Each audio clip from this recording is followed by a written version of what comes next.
जय श्री राधे। आज का हमारा उपनिषद ज्ञान का टॉपिक है उपनिषदों की श्रेष्ठता। भक्तों, धर्म, अर्थ, काम और मोक्ष, इन चार प्रकार के पुरुषार्थों में परम निहित श्रेयस रूप मोक्ष ही मनुष्य का अंतिम लक्ष्य है। यह सबके द्वारा सुनिश्चित सिद्धांत है। 84 लाख योनियों में बारंबार जन्म मरण की प्राप्ति रूप घोर संसार से पार होने के लिए मनुष्य को परम शांति स्वरूप मोक्ष की प्राप्ति के निमित्त सतत प्रयत्न करना चाहिए। भक्तों, मोक्ष अमृत तत्व रूप है। उसकी प्राप्ति के लिए मानव जन्म स्वर्ण सुयोग है, क्योंकि मनुष्य के सिवा और किसी प्राणी को उस योनि में रहते हुए केवल मोक्ष की सिद्धि नहीं हो सकती। इसलिए शास्त्रों में मानव जन्म को अत्यंत दुर्लभ बताया गया है। भक्तों, जंतु नाम नर जन्म दुर्लभरतारम, जंतु नाम नर जन्म दुर्लभतारम इत्यादि। अतः प्रत्येक मनुष्य को उचित है कि वह अपने जन्म के प्रधानतम लक्ष्य मोक्ष की सिद्धि के लिए दिन रात प्रयत्न करे। यदि वह ऐसा यत्न नहीं करता, भक्तों ध्यान से सुनना, यदि वह ऐसा यत्न नहीं करता, विषय भोगों में फंसकर राग द्वेष के वशीभूत हो उन विषय भोगों की प्राप्ति के लिए प्रयत्न रहता है, तो निश्चय ही उसे दो पैरों का पशु कहना चाहिए। ये मैं नहीं कह रहा हूं, शास्त्र कह रहे हैं। जंतु नाम नर जन्म दुर्लभतरम। आगे शास्त्र कहते हैं, लब्धवा कथं चिन्नर जन्म दुर्लभम तत्रापि पुरुषत्वं श्रुति पारदर्शनम यस्मात् मुक्तो न यतेत मूढ़धि सयात्मा स्वं विनिहत्य सद्ग्रहात्। इसमें आ रहा है भक्तों की यदि किसी प्रकार पुण्य विशेष से परम दुर्लभ मानव जन्म पाकर उसमें भी लब्धवा कथं चिन्नर जन्म दुर्लभम, इस मानव जन्म को पाकर उसमें भी संपूर्ण श्रुतियों का आद्योपांत अनुशीलन करने वाले पुरुष शरीर को पा लेने पर भी जो मूढ़ चित्त मानव यस्तवात मुक्तो न यतते मूढ़धि, अपनी मुक्ति के लिए प्रयत्न नहीं करता, वह आत्महत्यारा है। वह अनित्य भोगों में फंसे रहने के कारण स ह्यात्मा स्वम विनिहन्त्य सद्ग्रहात्, अपने आप को विनाश के गर्त में गिरा रहा है। इत्यादि वचनों के अनुसार भक्तों, मनुष्य अज्ञान के द्वारा अपनी हत्या ही करता है। अतः अपना कल्याण चाहने वाले प्रत्येक पुरुष का कर्तव्य है कि वह क्षण मात्र सुख देने वाले अनित्य सांसारिक विषय भोग में न फंसकर आध्यात्मिक साधन में संलग्न हो, सदा आत्म तत्व के बोध के लिए ही प्रयत्नशील बना रहे। श्रोतव्यो मंतव्यो निधिध्यासितव्य है। इस श्रुति के द्वारा आत्मज्ञान के लिए श्रवण, मनन और निधिध्यासन, ये तीन साधन बताए गए हैं। भक्तों, पहले परीक्षा लोकान कर्मचितान ब्राह्मणों निर्वेद मायान सत्यकृत कृतेन तद विज्ञानार्थम सह गुरुमेवाभिगच्छते समित पाणि श्रोतियम ब्रह्मनिष्ठम। कर्मतः प्राप्त हुए लोगों की परीक्षा करके, अर्थात उनकी अनित्यता को भलीभांति समझकर ब्राह्मण उनसे विरक्त हो जाए।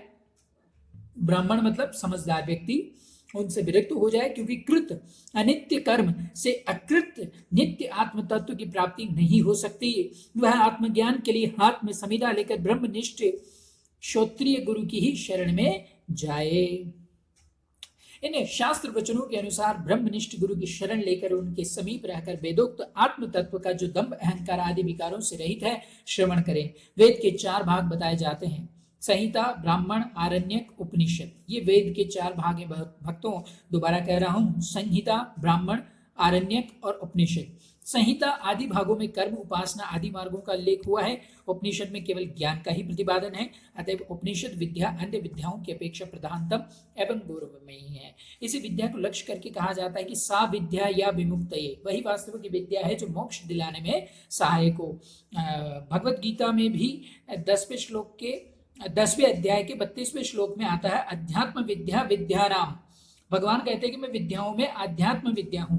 अतः परायथा तदक्षर मधिगत्यते। मुंडक उपनिषद में आता है कि परा विद्या वह है जिससे उस अविनाशी ब्रह्म का ज्ञान होता है।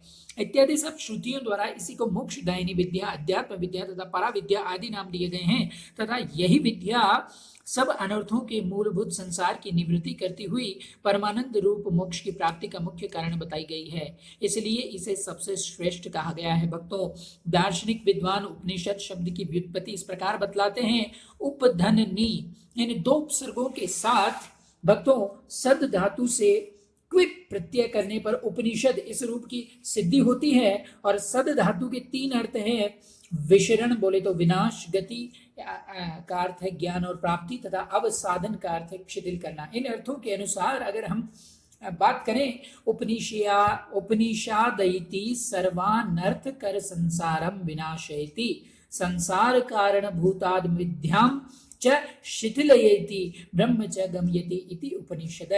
जो समस्त अनर्थों को उत्पन्न करने वाले संसार का नाश करती, संसार की कारणभूत अविद्या को शीतल करती तथा शिथिलयति कारणभूताम विद्याम च शिथिलयति ब्रह्म च गमयति इति उपनिषद।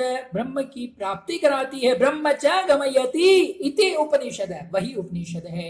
इस प्रकार ब्रह्म विद्या को ही उपनिषद नाम से कहा गया तथा इसका यह उपनिषद नाम सर्वथा सार्थक है। भक्तों, उपनिषद का दूसरा नाम वेदांत भी है, यह वेद के अंत में है इसलिए वेदांत कहते हैं, अथवा वेद का सिद्धांत चरम तात्पर्य उपनिषद में ही वर्णित हुआ है, इस कारण इसे वेदांत नाम दिया गया है। रहस्य के अर्थ में भी उपनिषद शब्द का प्रयोग हुआ है, जैसे इत्युपनिषद अर्थात यह उपनिषद है परम रहस्यभूत आत्म तत्व का बोध कराने वाली विद्या है। यह आत्म तत्व अन्य सब रहस्यों से अधिक रहस्यभूत है क्योंकि यह हमारे भीतर अत्यंत निकट है, तथा भी मनुष्य माया से मोहित होने के कारण इसे नहीं जान पाता। इसके सिवा इस आत्म तत्व रूपी रहस्य का ज्ञान हो जाने पर संसार में दूसरी कोई वस्तु जानने योग्य शेष नहीं रह जाती।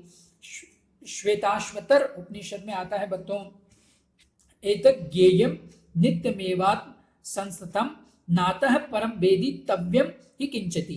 छांदोग्य में भी कहा गया है कि एक आत्मा को भलीभांति जान लेने पर यहाँ सब कुछ ज्ञात हो जाता है। क्या कहते हैं, एकस्मिन् विज्ञाते सर्वमिदं विज्ञातम भवति। एक आत्मा को भलीभांति जान ले पर एकस्मिन् विज्ञाते यहाँ सब कुछ ज्ञात हो जाता है, सर्वमिदं विज्ञातम भवति। ऐसा ही अन्य श्रुतियां भी कहती है। चारों वेदों की प्रत्येक शाखा से संबंध रखने वाली एक एक उपनिषद है।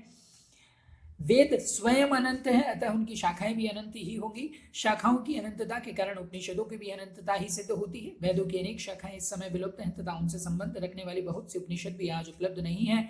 इस समय 108 उपनिषदें प्रकाशित हैं भक्तों। उनमें से ईश, ईशोपनिषद, केनोपनिषद, कठोपनिषद, प्रश्नोपनिषद, मुंडकोपनिषद, मांडुक्य उपनिषद, तैत्तरीय उपनिषद, ऐतरीय उपनिषद, छांदोग्य उपनिषद, ब्रह्मदारण्यक उपनिषद, ये 10 उपनिषदें ही गंभीरतर अर्थ का प्रतिपादन करने वाली हैं तथा इन्हीं को सब आचार्यों ने ब्रह्म विद्या के लिए प्रमाणभूत माना है। इन 10 में मांडुक्य उपनिषद सबसे छोटी और ब्रह्मदारण्यक उपनिषद सबसे बड़ी है। सभी उपनिषदें सरल और रोचक हैं तथा सभी प्राय अध्यात्म तत्व का ही विरोध कराती हैं। ब्रह्मदारण्यक और छांदोग्य उपनिषद में यद्यपि कुछ अन्य उपासनाओं को भी उल्लेख है तथा भी ब्रह्म और आत्मा के एकत्व का बोध ही प्रधान रूप से उनका भी विषय है। सबसे अधिक रहस्यभूत आत्म तत्व का बोध कराने के कारण ही उपनिषदों का स्थान सब शास्त्रों से अधिक ऊंचा है। उपनिषदों में प्रतिपादित ज्ञान ही सबसे उत्कृष्ट है। उपनिषदों में जिस तत्व ज्ञान का विवेचन हुआ है उससे आगे एक पग भी अब तक कोई तत्व ज्ञानी नहीं बढ़ सका है। ऐसी उपनिषदों के अपार ज्ञान की निधि से परिपूर्ण होने के कारण ये भारतवर्ष आज सब देशों में परम श्रेष्ठ है। इस बात को निष्पक्ष बुद्धि रखने वाले पाश्चात्य विद्वान भी पूर्णतः स्वीकार करते हैं। भक्तों, इस समय संसार में भौतिकतावाद और नास्तिकता के भाव बढ़ गए हैं, इससे शांति का कहीं दर्शन नहीं होता। यदि वर्तमान समय में तथा आगे भी जगत में पूर्ण रूप से वास्तविक शांति अपेक्षित है तो उसके लिए उपनिषदों की ही शरण लेनी चाहिए। उनमें बताए हुए साधनों को ही अपनाना उचित है। जब तक उपनिषदों के श्रवण मनन और निधिध्यासन होते हैं तब तक देश में सर्वत्र सुख शांतिमय संपदा सुशोभित होती है। जब से भारतवर्ष उपनिषदों के उपदेश पर ध्यान न देकर पाश्चात्य राष्ट्रों की भांति भौतिकतावादी और नास्तिकता का अंधानुकरण करने में तत्पर हुआ है, तभी से यहाँ दरिद्रता, राग द्वेष आदि दोष, अशांति तथा दुख में कोलाहल बढ़ने लगे हैं। भक्तों, यदि अब भी भारत के मनुष्य समझ से काम लेकर अपने पूर्वज महर्षियों के बताए हुए मार्ग का आश्रय ले और उपनिषद की शरण करें तो निश्चय ही सब प्रकार की उन्नति और परम शांति उन्हें प्राप्त हो सकती है। उपनिषदों में ब्रह्म का स्वरूप इस प्रकार बताया। तैत्तरीय उपनिषद कहता है, सत्यम ज्ञानम अनंतम ब्रह्म है, सत्यम ज्ञानम अनंतम ब्रह्म है। तैत्तिरीय उपनिषद कहता है यतो वा इमानि भूतानि जायन्ति येन जातानि जीवन्ति यत् प्रयन्ति भी संविशन्ति तद्विजिज्ञासस्व है। ब्रह्म सत्य स्वरूप ज्ञान रूप एवं अनंत है, जिनसे ये संपूर्ण प्राणी जन्म लेते हैं, जन्म लेकर जिनसे जीवन धारण करते हैं तथा प्रलय के समय जिनमें पूर्णतः प्रवेश कर जाते हैं, वे ब्रह्म है और उनको जानने की इच्छा करो। मुंडक उपनिषद भी कहते हैं कि यत द्वेष्य मया ग्राहाय मत्र गोत्रम वर्णम चक्षु क्षोत्रम तद पाणी पादम नित्यम विभुम सर्वगतम सुक्षम्यम तद व्ययम परिपशयन्ति धीरा। केनोपनिषद कहता है कि यन मनसा न मनुते यो नाहुर मनोमतम तदेव ब्रह्मम तम विद्धि। और मुंडक उपनिषद कहता है कि ब्रह्मे वेदम अमृतम पुरस्ताद ब्रह्म पश्चाद ब्रह्म दक्षिण श्रोत्तरेण। जिसका नेत्रों द्वारा दर्शन तथा हाथों द्वारा ग्रहण नहीं हो सकता, जिसमें कोई रूप रंग नहीं है, जो आंख कान और हाथ पैर आदि से रहित है, उस नित्य विभु सर्वगत अत्यंत सूक्ष्म एवं अविनाशी ब्रह्म तत्व को धीर पुरुष ही सब और देखते हैं। जिसका मन के द्वारा मनन नहीं होता, जिसकी शक्तियों से ही मन मनन व्यापार में समर्थ होता है, उसी को तुम ब्रह्म जानो। यह सब कुछ अमृत में ब्रह्म ही है, आगे ब्रह्म है, पीछे ब्रह्म है तथा दाएं और बाएं भी ब्रह्म है। उपनिषदों में जीव और ब्रह्म का संबंध इस प्रकार बताया है भक्तों कि यथा सुदीप्ता पावकाद विस्फुलिंगा सहस्रशः प्रभवन्ते स्वरूपा तथाक्षराद विविधा सौम्य भावा प्रजायन्ते तत्र चैवापि यन्ति। मुंडक उपनिषद में आता है और छांदोग्य उपनिषद में आता है भक्तों सन्मूला सौम्येमा सर्वा प्रजा सदायतना सत्यपृष्ठा एतामिदं सर्वं तत्सत्यं च आत्मा तत्वमसि। छांदोग्य उपनिषद में आता है कि जैसे जलती हुई आग से उसी के समान रूप वाली सहस्रों चिंगारियां निकलती रहती है भक्तों, उसी प्रकार है सौम्य अविनाशी ब्रह्म से नाना प्रकार के भाव जीव उत्पन्न होते हैं और उन्हीं में लीन होते हैं। है सौम्य ये सारी प्रजा सतरूपी कारण से ही उत्पन्न हुई और सत में ही निवास करती है, अंत में भी सत में ही प्रतिष्ठित होती है। यह सब कुछ ब्रह्म रूप ही है, यह ब्रह्म ही सत्य और वही आत्मा है, वह ब्रह्म तू है। जीव और जगत के संबंध को लेकर उपनिषदों का कथन इस प्रकार है भक्तों कि जैसे मकड़ी अपने स्वरूप से ही जाले को बनाती है और पुनः उसे निगल लेती है, जैसे पृथ्वी से अन्न आदि औषधियां उत्पन्न होती हैं, जैसे जीवित पुरुष से ही केश लोम आदि उत्पन्न होते हैं, उसी प्रकार अक्षर ब्रह्म से यहाँ संपूर्ण जगत प्रकट हुआ है। मुंडक उपनिषद कहता है कि यह संपूर्ण विश्व ब्रह्म ही है, यह सब कुछ एतदात्मक ब्रह्म स्वरूप है। उपनिषदों में अक्षी ब्रह्म और आकांक्ष ब्रह्म की उपासना आदि साधनों का भी वर्णन हुआ है भक्तों।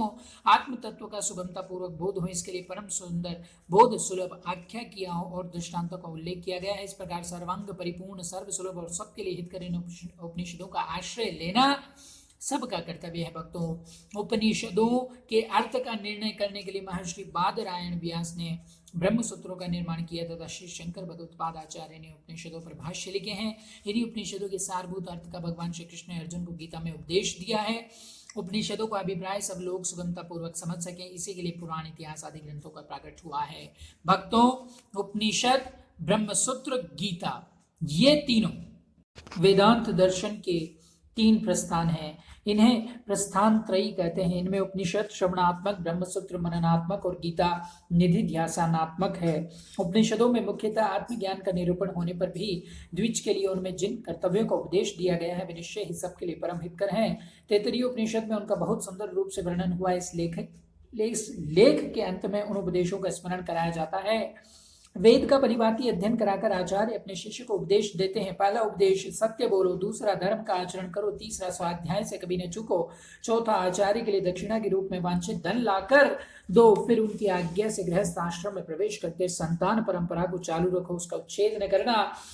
पांचवा सत्य से कभी नहीं डिगना, छठा धर्म से नहीं डिगना, सातवां शुभ कर्मों से कभी नहीं चूकना, आठवां उन्नति के साधनों से कभी नहीं चूकना, नौवां वेदों के पढ़ने और पढ़ाने में कभी भूल नहीं करनी चाहिए, 10वां देव कार्य और पितृ कार्य की ओर से कभी प्रमाद नहीं करना चाहिए, 11वां तुम माता में देव बुद्धि करने वाले बनो, 12वां पिता को देव रूप समझने वाले बनो, 13वां आचार्य में देव बुद्धि रखने वाला बनो, 14वां अतिथि को देव तुल्य समझने वाला बनो, 15वां जो निर्दोष कर्म है उनको करो, 16वां उन्हीं का तुम्हें सेवन करना चाहिए, 17वां दूसरे का नहीं, 18वां जो कोई भी तुमसे श्रेष्ठ गुरुजन या ब्राह्मण आए 19वां उनको तुम्हें आसन आदि के द्वारा सेवा करके विश्राम देना चाहिए। 20वां श्रद्धा पूर्वक ध्यान देना चाहिए। 21वां बिना श्रद्धा के कभी नहीं देना चाहिए। 22वां आर्थिक स्थिति के अनुसार देना चाहिए। 23वां लज्जा संकोच पूर्वक देना चाहिए। 24वां भय से देना चाहिए। 25वां विवेक पूर्वक देना चाहिए। 26वां इसके बाद यदि तुमको कर्तव्य का निर्णय करने में किसी प्रकार की शंका हो अथवा सदाचार के विषय में कोई शंका हो तो भक्तों 27वां वो वहां जो उत्तम विचार वाले ब्राह्मण हो। 28वां जो कि परामर्श देने में कुशल हो, कर्म हो और सदाचार में पूर्णतः संलग्न हो। 29वां स्निग्ध स्वभाव वाले अथवा एकमात्र धर्म के अभिलाषी हो। 30वां वे जिस प्रकार उन कर्मों और आचरणों में बर्ताव करे 31वां वैसा ही उनमें तुमको भी बर्ताव करना चाहिए। 32वां तथा यदि किसी दोष से लांछित मनुष्यों के साथ बर्ताव करने में संदेह उत्पन्न हो जाए तो 33वां जो वह उत्तम विचार वाले ब्राह्मण हो। 34वां जो कि परामर्श देने में कुशल हो, कर्म और सदाचार में पूर्णतया संलग्न हो। 35वां रूखेपन से रहित हो, धर्म के अभिलाषी हो। 36वां उनके साथ जैसा बर्ताव करते हो। 37वां तुम भी उनके साथ वैसा ही बर्ताव करो। 38वां ये शास्त्र की आज्ञा है।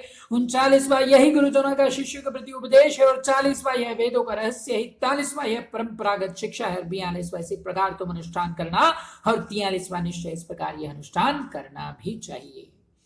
जय श्री राधे भक्तों। कल फिर हम जानेंगे उपनिषद ज्ञान के एपिसोड्स में उपनिषदों के बारे में और विशेष बातें। आज के लिए आपका बहुत बहुत धन्यवाद। सदैव हरि स्मरण करते रहिए। हरे कृष्णा कृष्ण कृष्ण हरे हरे, हरे राम राम राम हरे हरे। जय जय श्री राधे श्याम सीताराम।